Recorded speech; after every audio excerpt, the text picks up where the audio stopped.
it's LegitLovely. Welcome back to the channel. So in today's video, we're doing a Sims 4 mod related video. So what I'm going to be doing in today's video is showing you guys how I keep my Sims 4 mods folder organized and protected when new updates come through. So the first part of this video is going to be how I update my mods folder all the time, which as you guys can see right now, my mods folder is on the screen. And the second part is going to be how I prepare for new updates, new patches, and that kind of stuff. So I actually learned this method and kind of added on to it from It's Me Troy. So shout out to Troy. Her channel will be linked in the description below. But I kind of started getting the idea to organize my mods folder and keep everything, protected from Troy. And then I kind of added my own spin to it. And that's why I wanted to make this video. So without further ado, let's get into how I organize my mods folder. A couple things I'm going to go over are the difference between subfolders and folders. How to organize mods and not put them in subfolders, testing folders, and how to delete your local thumb cache when you update your mods. So starting off, this is how I organize my mods. I have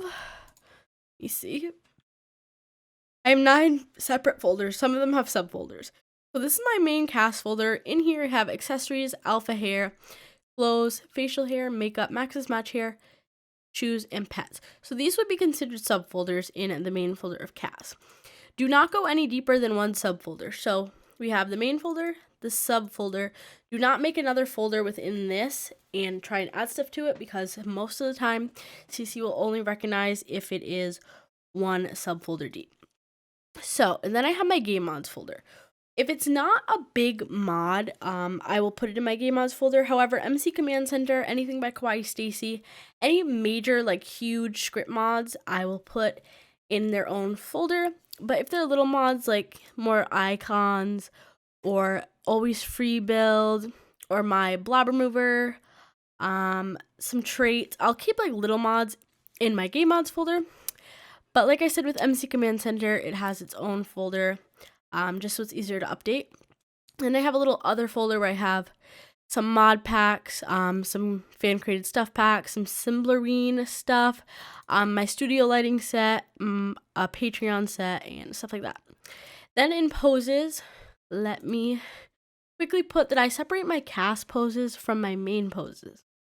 Simply because cast poses are used via traits, so they replace traits in Create a Sim.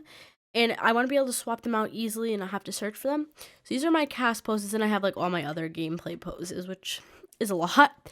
Replacements. I consider replacements default eyes, default skins, the fan art map, replacements, anything that replaces something. So I have skin replacements, I have extra skin tones, that kind of stuff. Anything that replaces either an in-game feature that is not a big mod, or a Create a Sim background, or a skin replacement, anything like that, I will put in here. These are separate from my game mods. And then we have sliders and presets, pretty self-explanatory. If I have any custom sliders or body or face presets, I'll put them in here.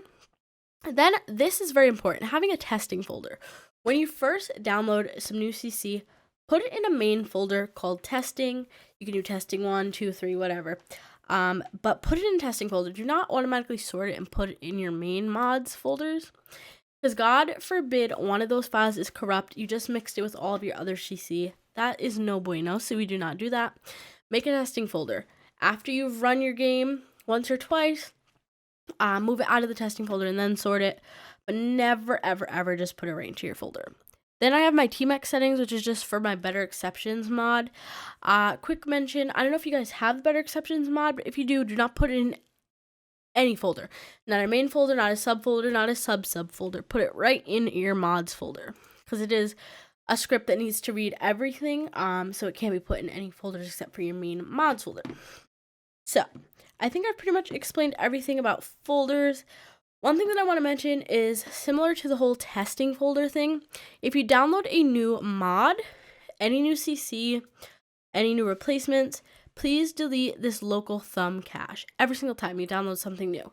It doesn't store any important information, but the file does get pretty big pretty quickly, and it can actually slow your game down. So I recommend deleting. You have to delete it when you install a new script mod.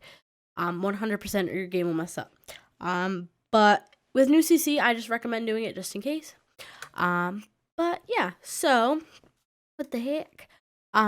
Delete that. You can also see that even though it's 7.88 megabytes, it does slow down your game. So I'm actually gonna delete mine right now.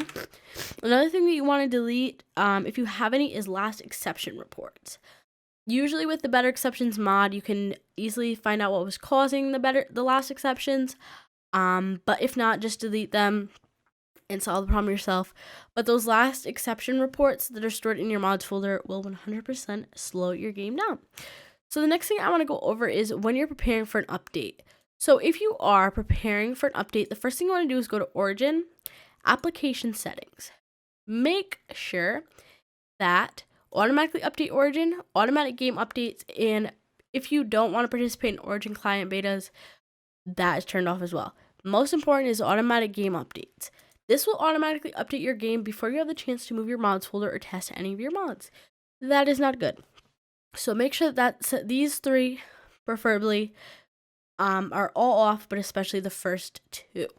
So once that is done, and you know there is a patch coming, what you want to do is create a folder on your desktop called like mods backup or something along the lines of that. You want to take your mods folder, everything in it, so just click and drag, and you want to do Control X and Control V. If you copy and paste, it'll usually keep a version of your mods in your mods folder, which defeats the purpose. So make sure that you cut and paste and not copy and paste.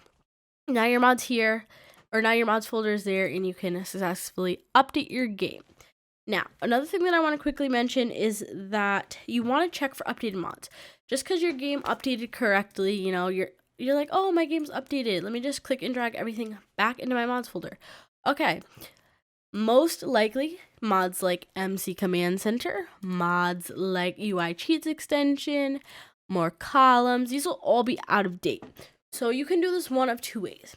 I know that Miss Scarlett used to actually make a little Google sheet or like a spreadsheet of mods that were updated and weren't updated by patch times. She has since went on to say that she will no longer be doing this. So I have two methods to recommend. One, I mentioned It's Me Troy in the beginning of this video. Troy actually does keep people updated with what mods have been updated in her Discord. So I'm going to link her Discord in the description because whenever there's a patch update, she updates you on pretty much every single major mod and whether or not it has been updated. You can do that. Or option two is you can actually individually go to like, okay, MC Command Center. I'm going to go to their main website, see if they updated. I'm going to go to, you know, the UI Cheats creator. Go to their website, see if they updated. Much easier to go to Troy's Discord. I personally use Troy's Discord. But say you want to go one by one, then you can do that. So, if your mod is out of date, whether you find that out on a spreadsheet, on a website, on Troy's Discord, remove it from your game. Don't be like, oh, you know, I'll probably be fine if the game's out of date, not compatible with the latest update. You think you'll be fine. You will not. Your game will either 1, get corrupted, 2, extremely glitch, or 3, who knows. Just remove it. I promise you can live without the mod. Please take it out until it is updated. A couple important mods that I know will definitely not work if they are not updated are MC Command Center, the more columns, UI Cheats. They'll all cause glitches in your game if you run them unupdated. Sometimes you can get away with certain mods not being updated. I don't recommend it. I don't do it. But I know some of them won't. More of the mods that aren't script mods tend to not have to be updated. All script mods usually have to be updated because they are using the new like Python. What's it called? It's this thing.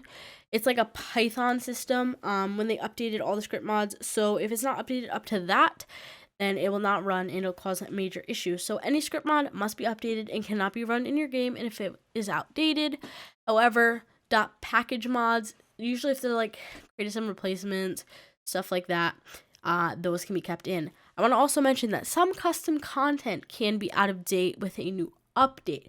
So for example, you guys know that we've had the issues with batch fixes in the past, where some items when we got new patches for expansion packs were either glitching or not showing up or whatever, and we had to do batch fixes. So please be aware that mods are not the only thing that can get outdated when you have an update for your game. Check on your CC. Make sure everything's working. Make sure there's not a batch fix. If there is, please run the batch fix.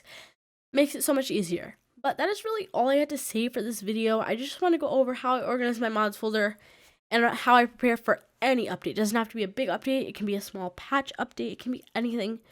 Please take my advice and go through these steps. And as always, please make sure, probably the most important thing, so that you can do everything before it's too late that I mentioned. The automatic game updates are off. Because say this is on game updates, everything that I just told you to do kind of goes out the window because it's going to be too late and your game already updated. I know a couple people have had to completely restart their mods folder because they corrupted it when they didn't take their mods folder out for an update and automatically updated. That is no fun. Let's not do that. But I hope you guys did enjoy this video. If you did, be sure to like, comment, and subscribe. Check me out on all my social medias that are as always conveniently linked in the description below. If you aren't already using my supporter creator code in the Fortnite item shop, it is just LegitLovely. Doing so really does help me out and I would greatly appreciate it. My Discord is open as always, links in the description and on the screen right now. And my graphic design commissions are still open. Some of my work is on the screen right now. And if you'd like to purchase anything, DM me on Twitter, Instagram, and view my portfolio in the description below. But I hope you guys have a great rest of your day. Stay lovely, and I'll see you on my next video. Bye, everyone.